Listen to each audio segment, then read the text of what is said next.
Greetings, everyone, and thanks for tuning in to the No Address Podcast Revamp. This podcast focuses on changing the narrative of how we perceive the unsheltered population in the media and our daily lives. You can check out our old podcast from 2020 in our playlist. I am Kalita, your host and the director of the No Address documentary series. It's a two-part documentary series that features Columbia, South Carolina and Atlanta, Georgia. They are both streaming now on Tubi and Amazon, so check those out and let me know what you think. So we all know that people have been experiencing homelessness for over a century now, and it's just getting worse. So I want to read a little bit about when did the criminalization of homelessness start? And you wouldn't believe this. The criminalization of homelessness in the United States began in the 18th and 19th centuries with the enactment of vagrancy laws, which were borrowed from English legal precedents during the colonial era. These laws defined a vagrant as a person who was homeless, poor, a beggar, or a transient, and criminalized many of the activities necessary for survival. Sounding familiar? Such as sleeping in public, wandering without a visible means of subsistence, or seeking aid from public relief programs. These laws were designed to deter dependency on public assistance and restrict the movement of individuals, particularly those traveling in search of work or escaping slavery. The practice of criminalizing homelessness has continued through various forms, including anti-camping statutes, loitering laws, and panhandling bans, even after federal vagrancy laws were declared unconstitutional by the Supreme Court in 1972. So in 2013, that's what sparked me to create these documentaries. I was in my downtown office one day and I read in the newspaper that Columbia City Council wanted to do something about their unsheltered population. And one of their solutions was jail. And I was appalled because being downtown, that's where the unsheltered mostly congregate, and I would communicate with them all the time. They were just on edge and scared about what was about to happen. So I'm an empath, and I was like, what if that were me and I had to leave a place where I'm from and I have nowhere to go? So I already own a production company. I have the tools. So I said, let me just start documenting what's going on around me. And it just evolved into this full-blown feature.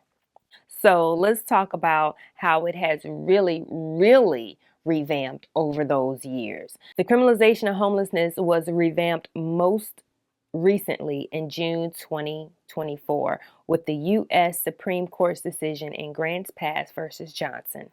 The ruling upheld an Oregon City's anti-camping ordinance and determined that punishing unhoused individuals for sleeping in public did not violate the Eighth Amendment's ban on cruel and unusual punishment. So what kind of punishment is that if that isn't cruel and unusual, nice and kind? I don't think so. Even when there's no shelter available. So that means you could still punish them, put them in jail when you say that you have to go in a shelter. But if there's no shelter beds available, that was supposed to stop you from being arrested. But now they're saying it doesn't matter if shelters are available, beds are available or not. You're still going to be arrested if you're caught on the streets.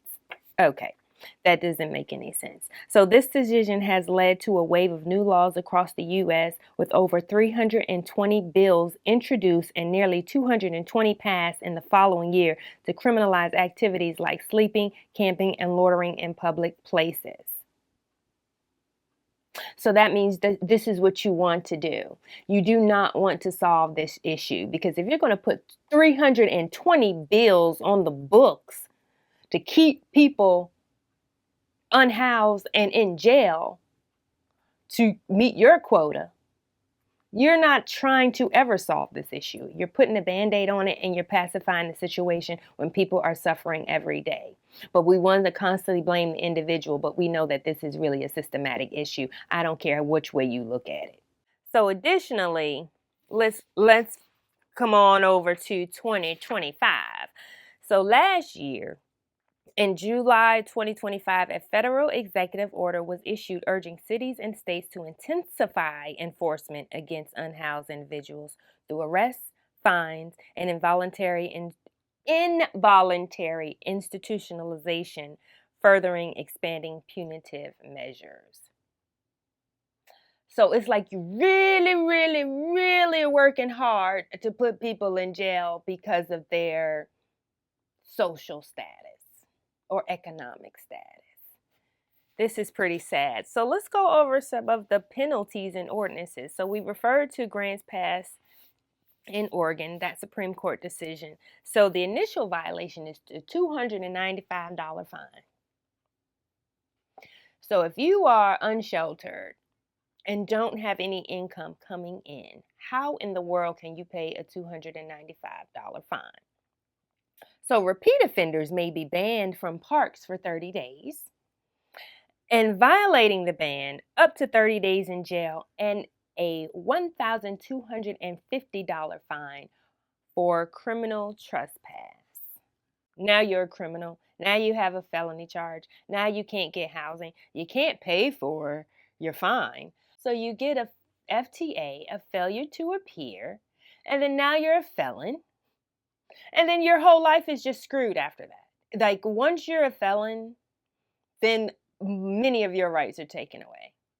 So think about getting out of jail after that 30 days. Where the heck you going to go but back on the streets? There's no entry programs. I'm not going to say there's no. Take that back. There are not enough entry programs to segue back into society. So this is all systematic, and the goal is prevention. We want to prevent people from becoming unsheltered because this is what you're going to have to go through if you ever get there. Let's keep on going. California, they have banned sitting, lying, sleeping, or camping on public property at any time. The penalty, up to 1 year in jail. Free labor. Okay. New Jersey, fines up to $500. Jail up to 30 days. But only if a person refuses available shelter or services. So you really still don't have an option or a choice.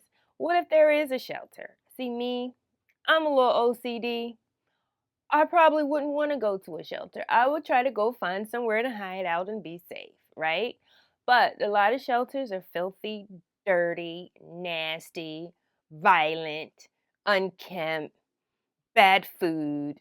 Just not all, but a lot are. Or you just feel like you're not safe congregating with thousands of people. Like, no. And in the era of COVID, heck no. So if I refuse to go to a shelter, then I can get 30 days in jail. So they're going to shelter you some kind of way anyway without your consent. So West Virginia, your second offense is $200 fine. Your third offense, a $300 fine and possible jail time. And Las Vegas, Nevada, your fines are up to $1,000 and you will be in jail for up to 6 months. So nothing has changed. They're either adding more time or adding more fines. So they're making it harder and harder and harder for people to survive in life, period. And with inflation, housing market, people losing their jobs, there's so many natural disasters. There's so many ways that people can become unsheltered. So when you become unsheltered, unbeknownst to you, not your fault, all of this, there's still no empathy. You're still a number. You're still a category. You're still in this pot. So we are here to change that narrative. Tell your stories of what's really going on and how things that need to change. And we need to become more empathetic as just citizens, you know, and I get it. There's certain individuals that you can't do certain things for. You try, and you try. But don't let that deter you from helping someone else, because other people let you down all the time and they have shelter, right? But then you just don't give up on people. So don't give up on your neighbor that needs something, because you're going to find a lot of beautiful souls out here. And a lot of people want to be silent because they know the stereotypes and how you all will treat them. So let's not have people suffer in silence anymore. Let's get that bullhorn and start talking loud about what's really going on and knowing that this is America, the richest country in the history of the world, and we have people sleeping on the streets. Now I want to talk about number 47 and his executive order. It states, the executive order that initiated efforts to defund homeless programs was issued on July 24, 2025 by Donald Trump, titled Ending Crime and Disorder on America's Streets. Sounds like a novel. This order outlines sweeping changes in federal homelessness policies, including the elimination of federal funding for evidence-based approaches like housing first and harm reduction strategies. It also directs federal grants toward states and localities that enforce punitive measures, such as clearing encampments and mandating treatment. Mandating treatment. You hear that? Rather than supporting proven housing solutions. Go figure. While the order itself does not have direct legal force, it instructs federal agencies to realign funding and policies accordingly, marking the start of its intended defunding and policy shift. So, speaking of that, we have an article here. A lot of the coalitions have gotten together to sue the administration for defunding homeless programs. This article is entitled Local Governments and Nonprofit Groups Challenge Unlawful New Trump-Vance Administration Restrictions That Threaten Proven Solutions to Homelessness. The suit raises concern that Trump-Vance administration actions will push more than 170,000 people into homelessness as cold winter months arrive. This is totally insane. For years and through multiple administrations, the U.S. Department of Housing and Urban Development's Continuum of Cares program has helped provide the necessary resources for local governments and organizations to fund permanent housing projects for veterans, seniors, people with disabilities, and individuals and families with children experiencing homelessness. On November 13, 2025, however, without explanation, HUD rescinded a necessary program notice, replacing it with one that threatens existing services. This move, which could push hundreds of thousands of Americans into homelessness, is being done on a compressed timeline and throwing the entire program, meant to ensure stability for programs and the people who rely on them, into chaos.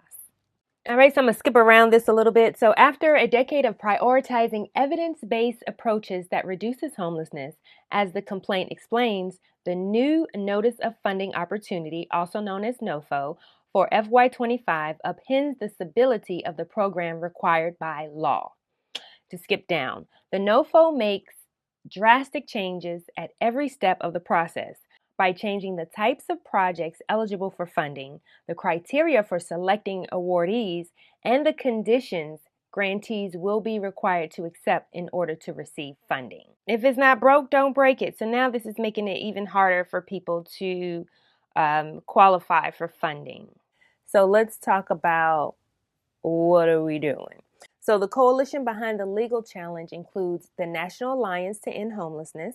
I'm just going to name a few. The National Low Income Housing Coalition, Crossroads Rhode Island, King County, Democracy Forward, and a host of others across the country.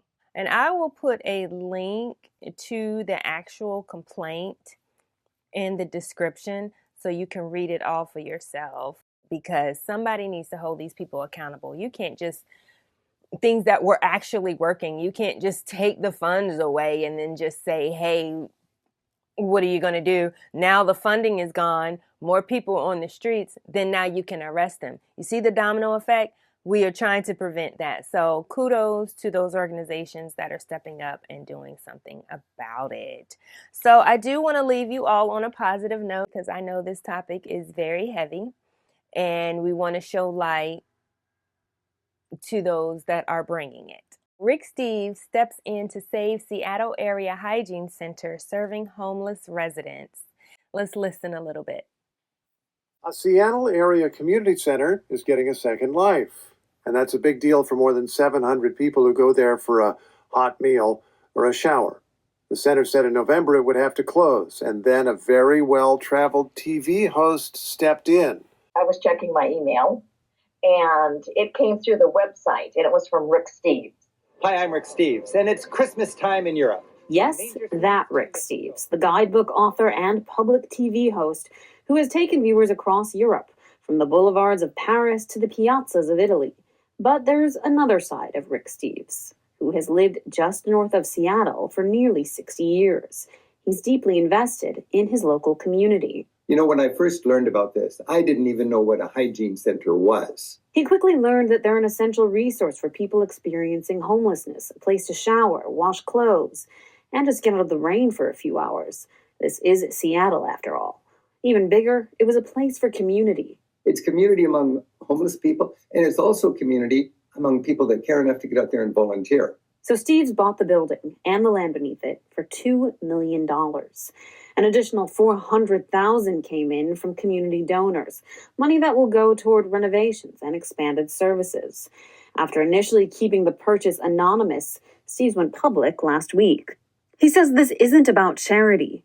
It was about keeping communities alive.